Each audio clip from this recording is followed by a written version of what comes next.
बिस्मिल्लाहिर्रहमानिर्रहीम। आज मैं आपके लिए लाई हूँ 13 और 14 मुहर्रम अल हराम के दिन का ख़ास वजीफ़ा, जो रिस्क में कुशादगी, कर्ज से निजात मिलेगी और इस वजीफ़े से हर तरीके की परेशानी दूर होगी। वजीफ़े का नाम है या हय्यू या कय्यूम बेरहमती का अस्तावेज़, यानी ए ज़िंदा ए आम रहने वाले, मैं तेरी रहमत से मदद चाहता हूँ। तरीक़ाकार: यह वजीफ़ा 13 और 14 मुहर्रम की रात या दिन में किसी भी वक्त पाक लिबास और वज़ू की हालत में पढ़ा जाए। एक तन्हा जगह पर बैठे जहाँ दिल यकूस हो।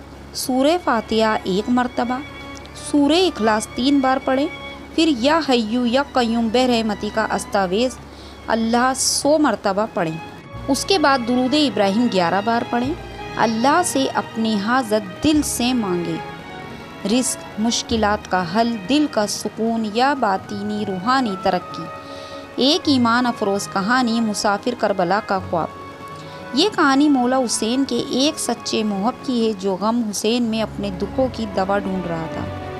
उसका नाम था अब्दुल खालिक। वो मजदूर था और शहर कुफा के मुजाफात में एक गरीब बस्ती में रहता था। अब्दुल खालिक के हालात बहुत ही ख़राब थे। न रोज़ी थी, बच्चे भूखे रहते थे, बीवी को बीमारियां थीं और कर्ज उस पर चढ़े हुए थे। मुहर्रम आया और वो दिलगीर होकर हुसैनी अदाकारों की सफ़ में शामिल हुआ। 13 मुहर्रम की रात उसने सुना कि करबला वालों की याद सिर्फ आंसू से नहीं, अमल और तवक्कुल से ज़िंदा होती है। वो मजलिस से वापस आया, अपनी झोपड़ी में बैठकर हाथ उठाकर रो पड़ा। फिर याद आया कि एक बुज़ुर्ग ने उसे या हय्यूम या कय्यूम का वजीफ़ा बताया था, तो उसने ठान ली आज की रात पढ़कर ही सोएगा। अब्दुल खालिक ने वज़ू किया, या हय्यूम या कय्यूम बेरहमती का अस्तावेज़ बार बार दोहरा रहा था। दिल की हालत रोती हुई थी। पढ़ते पढ़ते नींद आ गई और उसे ख्वाब आया कि वो करबला के मैदान में है, खून में लथपथ। मौला हुसैन उसे देखकर मुस्कुरा रहे हैं, फरमाते हैं, ए मेरे गमगुसार, हमने तुम्हारा हाल सुना। तुमने हमारी याद में जो आंसू बहाए वो अर्श तक पहुँचे हैं।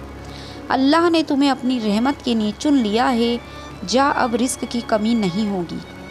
अब्दुल खालिक चौंक कर जाग गया, आंखों में आंसू, दिल में सुकून और रहमत का नजूल। अगली सुबह वो मोहल्ले में जा रहा था कि एक अमीर ताजिर ने उसे रोक कर कहा, मैं एक दयानतदार मुलाजिम ढूंढ रहा हूँ। कोई बताया कि तुम मेहनती और सच्चे हो। तो यूँ अब्दुल खालिक की ज़िंदगी बदल गई। तनख्वाह, इज़्ज़त, सहूलत सब मिल गया। अब वे हर साल 13-14 मुहर्रम की रात को ये वजीफ़ा करता और दूसरों को सिखाता।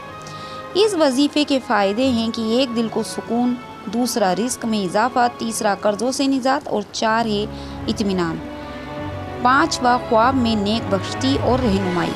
एहतियाती हिदायत: ये अमल सिर्फ मुहर्रम के अदब और नियत खैर से किया जाए, नाजायज़ नियत या जल्दबाजी में ना किया जाए। ख़वातीन मखसूस अयाम में ना पढ़ें। दुआ के बाद सदका देना बेहतर है, चाहे मामूली हो। पैगाम: करबला के साए में मुहर्रम की रातें सिर्फ गम के आंसू नहीं, अल्लाह से ताल्लुक़ जोड़ने का भी ज़रिया है। तो दोस्तों, मैं उम्मीद करती हूँ कि आपको ये एक वजीफ़ा समझ में आ गया होगा, तो आप इसे आज़मा कर देख सकते हैं। मिलेंगे एक अगली वीडियो में, तब तक के लिए अल्लाह हाफिज़।